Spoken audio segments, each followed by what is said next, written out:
Welcome to Madison City Channel's Know Your Candidate interviews, co-sponsored by the League of Women Voters of Dane County.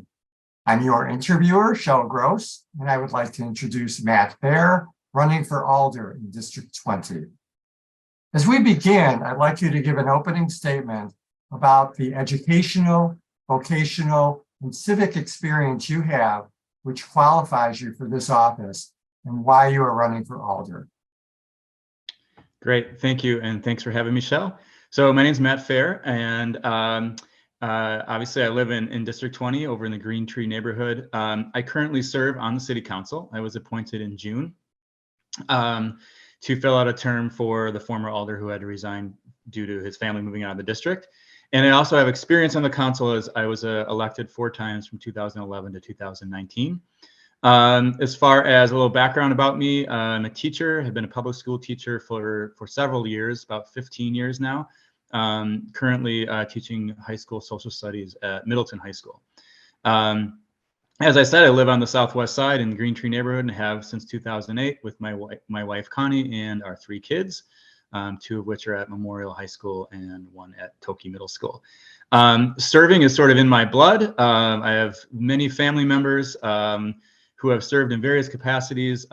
Both my parents are just ending their elected official career, I guess, if you will, on local school boards and city councils in small towns up in central Wisconsin. So that's been a kind of a part of who I am. So, and that probably leads me to why I want to run, or I am running for council and would like to serve some more. So I was appointed, as I said, back on the council in June. And I wasn't sure if I was going to run, but I've decided obviously to do that, and for a few reasons. First of all, I do like the work, despite maybe popular opinion. It's good work. It's fulfilling. I think there's a lot of challenges that the city faces, and I think that I bring a combination of experience and proven results, as well as sort of a calm demeanor and leadership style that I think the council is in need of right now. We've had a lot of turnover on the council in the last several years, several election cycles, and then almost an unprecedented level of people resigning midterm, which, happens, or everybody has their individual reasons for it.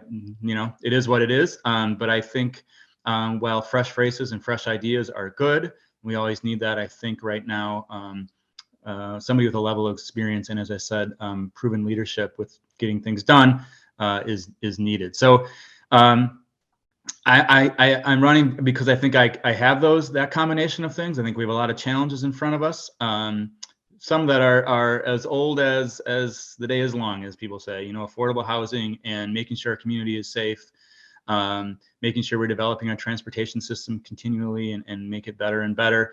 And then we have some newer challenges, but these we see often, and that's budget challenges, of course, that are going to be very difficult in the next few years. And I think, again, my understanding of the process, my ability to work with people and make tough decisions and balance the priorities for the city, as well as just the needs that we expect and the basic services that we expect. I think we're going to need people to be there who have that experience. So for all those reasons and more, I'm running for city council again.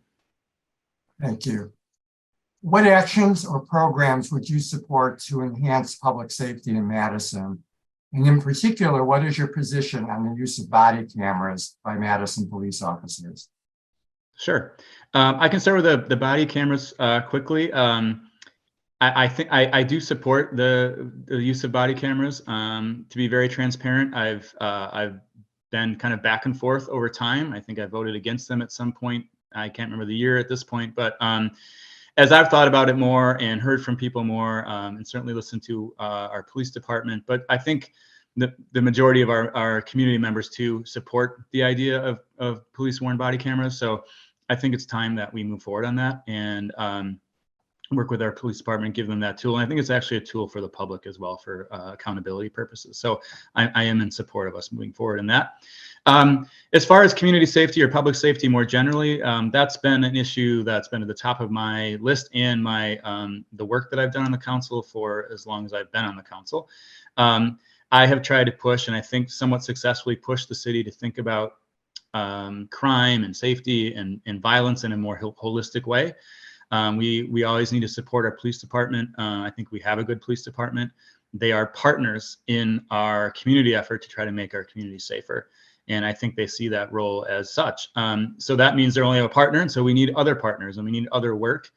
So, I mean, I have a history of working with alders, former alder Mo Cheeks and others to put together a 15-point plan to reduce violence in the city, and with members of the community like Michael Johnson and others. And some of that work has actually come to fruition. So we have a focus interruption program in place. We've doubled or tripled our spending on youth employment, which that report called out. We have, and then really what that whole report was about was thinking about, like I said earlier, violence prevention from a bigger lens. And so now we have institutionalized public health as basically having a unit that is a violence prevention unit. And so so we're well on our way to establishing a more broader way to think about and get at violence prevention and intervention. So I think that's healthy. I think we have a long way to go there. There's a lot of more things we need to do, including, funding, of course, and partnership building and coalition building, but we're on our way, and I'm proud of that because I think I was a major part of that effort. Thank you. What do you see as the most important environmental issues the city needs to address? And what will be your priorities for council action on these? Mm-hmm. Well, I think, and we just, debated this the other night. I think our transportation, reforming our transportation system, we just need to continue to push and work on that. So, continue, making sure that BRT becomes a reality, and it is moving in that way, of course. But we'll be expanding it. So we're evaluating that and making sure that we're doing all we can to increase ridership so that we can reduce our usage, our residents' reliance on automobiles, of course. I think we can do some things around energy benchmarking, and there's an effort going on right now to do that. The question is whether to do it in a voluntary or mandatory way. I think if we're working in spirit of cooperation with the business community, we can figure out something where we're making sure that large buildings in our community, which we know is a big portion of carbon dioxide emission into the atmosphere, are doing a good job to make sure that their buildings are efficient. So those are things from the city perspective that I think we can do well. And then, of course, we can continue to do as best we can to infill within the city. So to develop the city in spots that we know that are places for development. So we're relieving the pressure on the development around the periphery of the city, which of course then keeps our farmlands and our marshes and our wetlands and stuff pristine. Difficult challenge, development pressures there, but those are just some of the ideas that come to mind at this point. What is your position on increasing the pay for alders? So I have been on record that the council needs to move towards professionalization, I guess. And there's a lot of wiggle room within that. There's a lot of debate, of course, amongst members of the council and in the community. I did support efforts in this budget cycle to increase the pay of alders. I know from experience that this job requires a lot of time, both like actual time and a lot of mental, I don't know, for lack of a better term, stress. I mean, it's on your mind. You're kind of on all the time in some ways. And so I think we have a hard time attracting people to do this job and do it well if they're also having to work full time. I mean, which of course, most people who don't have flexible jobs or just income at their disposal would have to have a full-time job because $13,000-$14,000, just doesn't cut it. So I think we need to continue to think about that from a big picture, whether it's raising our pay, whether it's cutting the number of alders, whether it's fully professionalizing, whether it's increasing our engagement capabilities as a council as a whole, strengthening our staff as far as like from a structured perspective. There's a lot of good work done by the ad hoc committee a few years ago. I think we need to go back and read those recommendations and get serious about, making this council stronger from an institutional perspective. What, if anything, do you think the city should be doing to support economic development? Well, I think there's several things, a lot of things, and I think we do a lot of things. I think transportation is one of those. So, the more easily people can get around the city, um, and have access to employment, obviously that's good for economics, generally speaking. I think we do a pretty good job, but could do a better job of just partnering with the business community and working together on things. Um, um, private public partnerships are good. What's good for city government a lot of times is good for the business community, and vice versa. Now, we will always have our different goals in mind, because we are set up in with different priorities, but we do share a lot of priorities. So I just think creating those levels of trust are important. I think we can do more to help our small businesses, especially downtown, to show that we really do care about them, and we want them to flourish. Downtown is the identity of Madison, from an outside perspective, for sure. So we need to make sure that our downtown is strong. There's all kinds of other things. I know I'm running out of time on this one, but yeah. So there's lots of things that we can do to strengthen. I think a safe community. I think a community of students. If we're working together with the school district, a community of students who are thriving and who can read at grade level, and who are welcome here in this city, and who see themselves as being a part of the city after they graduate, only strengthens our economy as well. So it's a big question with a lot of answers to it, I think. Thank you. How do you see racial disparities impacting constituents in your district? And are there any actions the city should take to address these? So, the district that District 20 has changed since the last time I represented it, but there's definitely inequity. So when I'm out knocking on doors, I'm knocking at apartments of, and I don't know what their rents are, but they would be on the lower side of things, all the way up to knocking on doors of $1 million homes. And in a couple instances, literally those two ends of the spectrum geographically are very, very close to each other. And that's sort of the story of Madison. We have these small pockets of neighborhoods where people are living, near or underneath the poverty line. So we need to just, as we've done, I think we just can, a lot of times, the things we have in place are actually the answers. We just need to make sure we're doing them and doing them well. So we need to, intentionally invest into these neighborhoods, and to make sure that the resources are there.